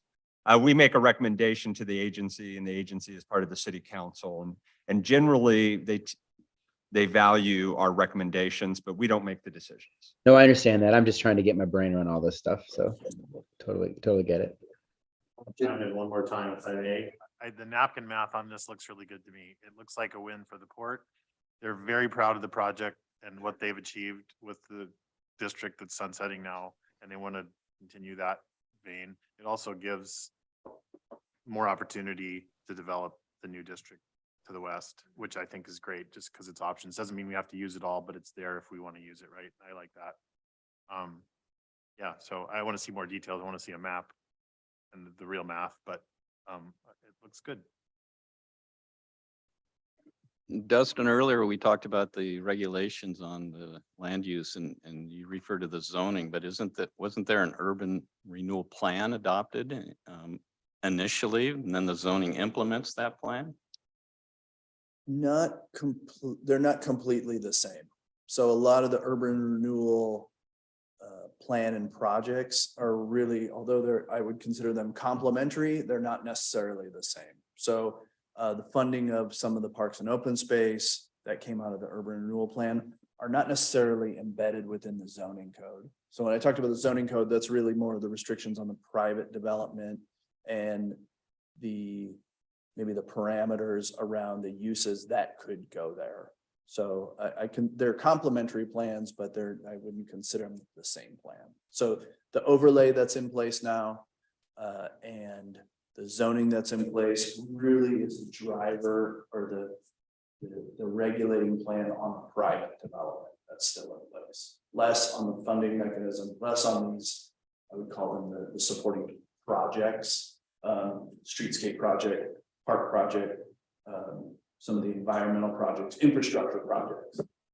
Generally, I would say zoning comes first. When we look at West Side, all of that area already has designated zoning. So if there were projects coming in, that infrastructure creates, and now a developer is going to put maybe, an apartment building, and we go, gosh, that sounds great, but it's not zoned for that. They would still have to go through the normal process to rezone a property or a parcel. So I don't know, because the waterfront was kind of barren land. It was kind of a different situation, but generally I would say the zoning comes first, and then urban renewal comes to really fund things. And then if there's going to be changes, it still has to go through the normal process. Would you agree with that? And you had the underlying zoning there first. Some zoning modifications did occur because of, and were funded and thought through, and really more call it a refinement plan. At some point, it was the waterfront refinement plan that changed the zoning and regulations to better harmonize with urban renewal. So the light industrial that is down at the waterfront and the overlay that occurs there differentiates what can occur in that area as compared to light industrial elsewhere. And it was tailored to line up with urban renewal. So meaning the other plans, the limitations on the road, the planned investment that was to occur. So there, are they talking about dissolving the existing waterfront district or shrinking it? The support recommendation today was to sunset the district we currently have, start a new one that is just the one lot, or just the 9 acres. And does that creation of that new district give the city an opportunity to perhaps influence the development of those 2 lots? I mean, they're gateway lots there. Absolutely. I mean, The idea that they're just pure industrial, which if that's what the zoning allows, at least Right. raises some questions. yeah, I think that as the port has talked about this publicly in other settings, they've talked about wanting to kind of have a visioning process or really engage community about what they want to, what people want to see, because we recognize what a critically important and visible parcel that is. Did you have more to add, Dustin? Yeah, welcome to the waterfront. Yeah, it's a complicated Certainly an space. area that has been discussed, litigated. Yeah. The aspect of, and in many ways litigated, not just metaphorically. And having the vision that is there now, the zoning and the overlay is a part of what urban renewal and really a lot of the assumptions and community vision of 2008, 2009 that drove that. So in terms of the district that is there now, I don't know if it necessarily gives the city any more sway or leverage in that. However, it does provide, if the urban renewal agency is involved in some of the financing, that does change some of that. So not so much the city, but the urban renewal agency has impact and influence there on how funds will be spent. Has anybody heard any ideas with lot 1? Maybe this is a silly question, but I think there's 1,000 ideas. okay. Oh, go ahead, Mr. Harris. That's a really good point that you brought up, and it bodes the next question is, given that the help from ODOT will be required with Cascade, do you anticipate that being a reasonable timeline to get things through by September, given that it's going to take a lot of To get things through September. Mhm. Given the involvement that's going to take ODOT to do that, because the whole Yeah. backbone is. Well, we keep, ODOT is definitely one of our stakeholders, and we are definitely talking with them. We don't need any ODOT approvals in order to create the urban renewal district. But to make it happen. We have the transportation system plan in which projects have been identified, and ODOT is partner in those projects. It'd really be us bringing some money to the table to those projects. You can think about an analogous project being the Heights. Yeah. So 12th and 13th are ODOT facilities right now. However, the district was formed, it provided that financing, and then we went through some of that more granular finance. We are going through that right now. So getting ODOT and getting those details worked out clearly are prerequisites to getting the district there to start setting aside and getting the resources in place. Yeah. Given my experience with the heights and those, thinking, well, Yeah. okay, maybe 12 years, 15 years down the road, we're actually doing Right. something on Cascade. Right. Meanwhile, the water district with three breweries, and it's the Mhm. water ring district, right? If that's all developed, it's just even more need for housing. Mhm. Right? So it could potentially be out on the west side like 10 years. Unreasonable. Yeah. I would think. And when we think about the west side, I mean, we were talking, I'm saying we're in a hurry to start a district so we can, freeze the tax rate. But we're talking about possibly a 30-year district. Like that's one of the pieces that city council will have to decide is how long do we want this district to last?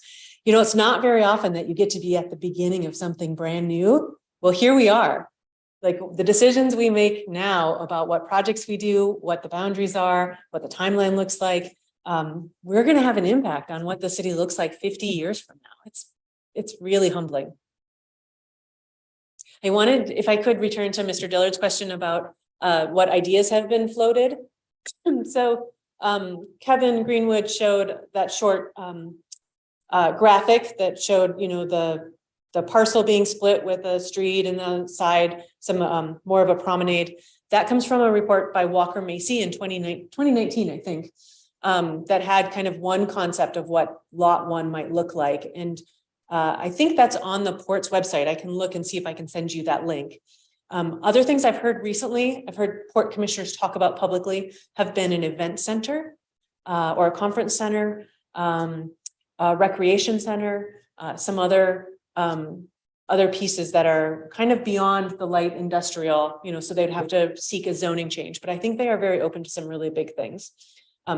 Elaine's comment earlier about if they develop it for a private use, now it's taxable, I think is also an interesting piece. Like if we were to put something public down there, right? A pool, a police station, if it's a public piece, then that property would remain tax exempt and therefore would not be generating income. So that might be a limiting factor for the port. I'm sure that they're looking at all of those options, but it's something that occurred to me in that conversation. So there's so many different factors to consider. So I'm sure the port will want to hear if you have ideas on what you'd like to see lot one be. I certainly have my opinions. I want snow storage and semi-storage. So. And I think Kevin was sort of mentioning in his presentation, I thought I heard him say that they're leaning or looking at it with an eye towards things that they can make money off of so that they can because they won't have access to the bridge tolls. So right. And that kind of could be its own project. And if you're interested, we could ask Kevin to come back and talk about the future of the bridge, because that definitely informs the port's future. They will not be the owner of the new bridge. They will not receive the tolls for that. And so they're losing one of their most major revenue sources. So they are definitely looking to maximize their other investments. So I'm sure that informs their considerations of lot one. You're exactly right. Any other thoughts or questions? I hope I haven't misspoken it. And like I said, I'll let Kevin know we had this conversation. So if he wants to, respond to any of this or correct anything I said, we'll definitely let him do that and get back to all of you. Travis, any questions before we move on, or Amanda? Nope. No, I appreciate this. Is really helpful. Thank you. This is super fun. Okay. Yeah. I think that's it. Is there other than items from the members? I had one more presentation for you, but I want to check in. Oh, I'm It is 7:30. I was going to give you a short overview of some of your responsibilities as members of a public board. It's the kind of thing I would have done first, but we wanted to let the port be here. Can I indulge you for 5 minutes on this? And do you need to take a break before I do that? No, not at all. Yeah, Everybody I did have a quick question because I'm on vacay, so I'm just vacation. So I'm trying to understand, is it go to 9:30 or is that just you blocked out? Normally it's only an hour. Oh, okay, good. Our meeting is going long today specifically because of the board's presentation, longer than we would typically go. Often I will table things until a future meeting just because at a certain point. Yeah. not beneficial for us. Yeah, I but agree. Well, it might be the new guys. This is going to the be new- beneficial for us, so we'll turn it back over to you. It might be the new guys' dumb questions too that's dragging things out. I love it. Yeah. And I'd say if any of you like individually, not as a whole group, because that would violate meeting laws, but if you wanted to meet with me or Dustin and ask specific questions, we'd be happy to set a time for you to meet, and we can talk more about any of these pieces, because it is super detailed and really complicated. Well, thank you for indulging me for just a couple minutes. I wanted to, because it's the first meeting of the year, we have some new members. I wanted to share a couple slides that I stole from another city. So credit to City of Beaverton, just about your obligations as public officials. So congratulations, you're public officials. You don't have to be elected. I am a public official because I work for a city. And so there are some specific ethics and some laws that I wanted you to be really aware of. So I have a very, very short PowerPoint here. It's very boring. I shouldn't say that because I stole it from another city. There we go. So just government ethics. Oops, come on. There we go. You're a public official because you've been appointed to a board or commission. Your family members and businesses may also be associated with some of the things that I share here. So just be aware. I just always think of it as, which cap am I wearing at one time, right? Am I speaking with my city hat, or am I speaking with my like Abigail private citizen, walking my dog? Just because people will see you in the grocery store and they'll ask you a question, they might think you're giving an official answer when really you're giving your opinion. So just know that you now have more than one hat and you really want to be clear about which one you're wearing at what time. So a couple of different basic rules. The first one is, do not use this as a way to get money. I hope that you would already know that. You might sometimes hear some insider information, usually not, but sometimes, you'll get information that you want to, like something's going to happen and you could use that in a way that would benefit you or your family or your business. Conflicts of interest. This is where you need to declare if we were making a decision that might benefit you. You'll see council does this sometimes. In fact, the last time council reviewed and approved OLCC licenses, a number of council members had to withdraw or declare a conflict of interest because they either were a partial owner in a local establishment, or they did business to serve a local establishment. So that's when I thought, that's how cool Hood River is. 3 of our counselors had some connection to a business that served alcohol. So fun. So conflicts of interest, potential. You'd say, I have a potential conflict of interest. I do business with this business. Actual, disclose. If you have an actual conflict, then you walk off the dais, you leave the room. You're very clear that you're not part of that conversation. In this board, in which you are an advisory board, it's really rare that you would have an actual conflict of interest, because you're not awarding contracts, you're not deciding zoning. But it's good to be aware of that and to be really transparent. I think, for you to say, like, I'm a business owner in the Heights. Every time you can definitely talk about the Heights, but it's great for people to know, oh, I have an interest there, or I live there. Or, it's also like, we have you here because you have those interests and those businesses and those connections. So don't be shy about that. Don't let that keep you from being in the dialogue. Just be aware of that and be transparent about it. The last thing here is gifts. So if you were to receive a gift from a group that might have an administrative or legislative interest with us. So for me, this is a vendor comes along, somebody with whom the city does business, and they want to give me, they want to take me out to lunch, and lunch is super expensive, or they want to provide a box of candy, or, a trip somewhere, like I'm going to speak on something. Like, those are all gifts that I need to not take because they're going to total more than $50. And it's total, not just a couple gifts worth $49, but if they totaled 50 over the whole year. So here's my advice. If you get a big box of chocolate, just share it with a bunch of people. You've all now eaten $4 worth of chocolate.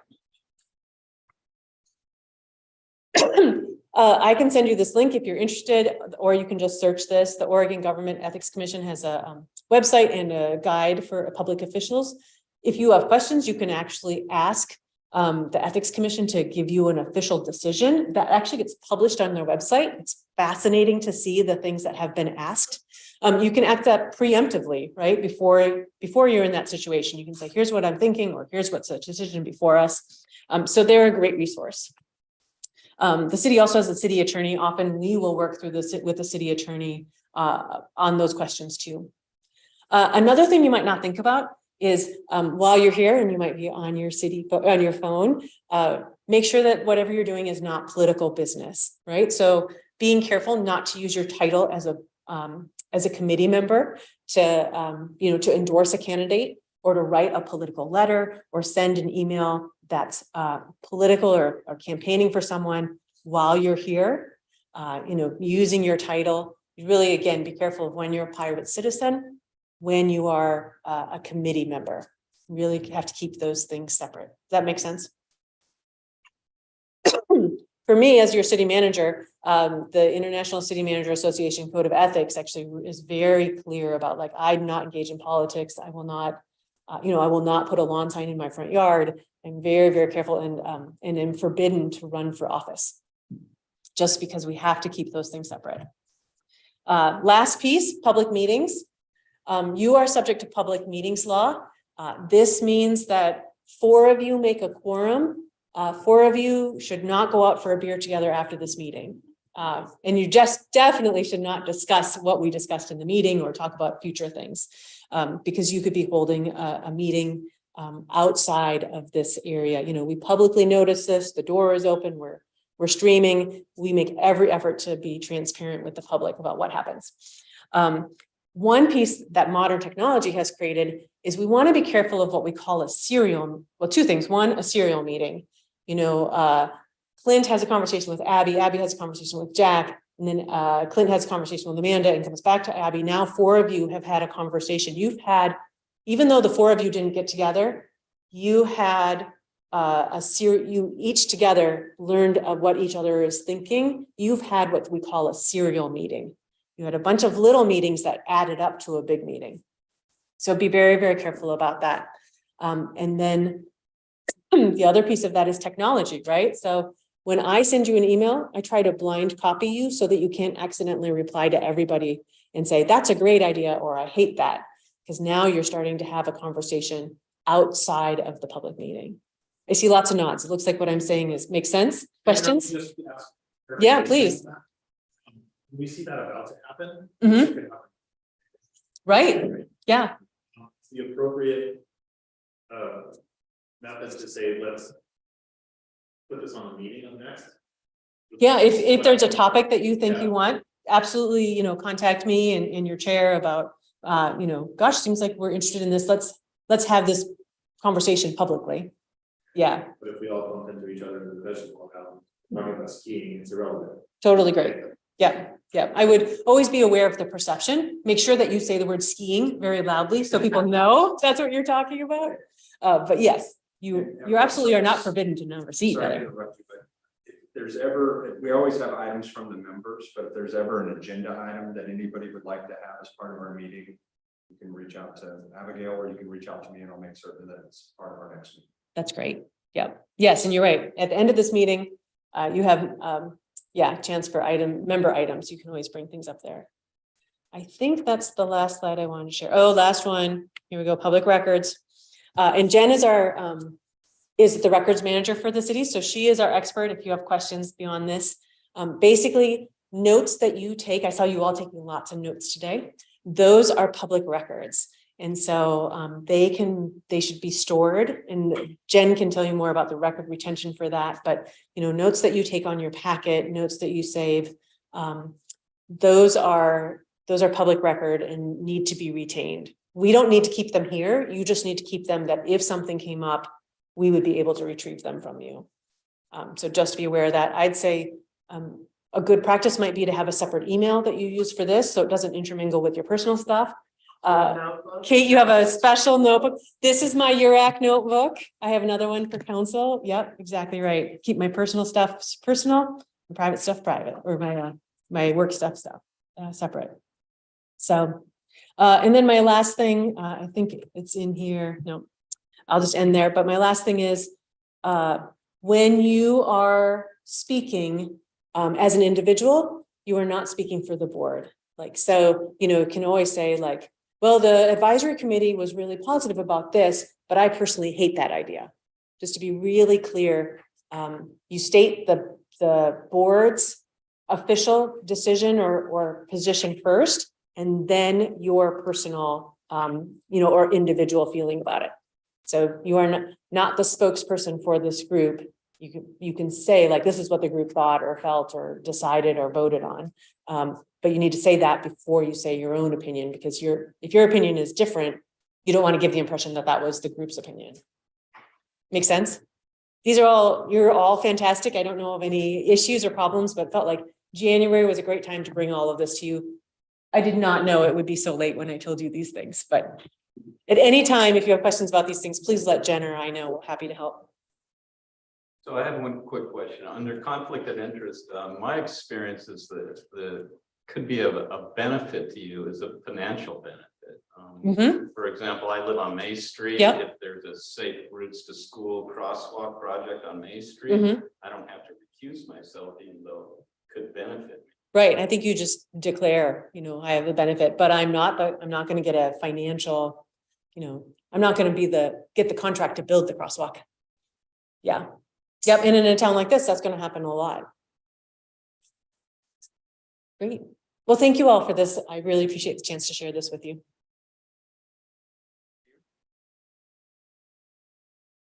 Thanks, everybody. Nice meeting you. Look forward to working with all of you. This was really enlightening. Appreciate it. All right. Travis, enjoy your vacation. If there's no items from the members, before we adjourn, next meeting, February 16th? Is that third Thursday? Is that kind of recurring meeting, third Thursday until we get around? Usually third Thursdays fall on like Thanksgiving and Christmas. So those 2 months kind of we avoid, and we'll call the meeting. We'll adjourn.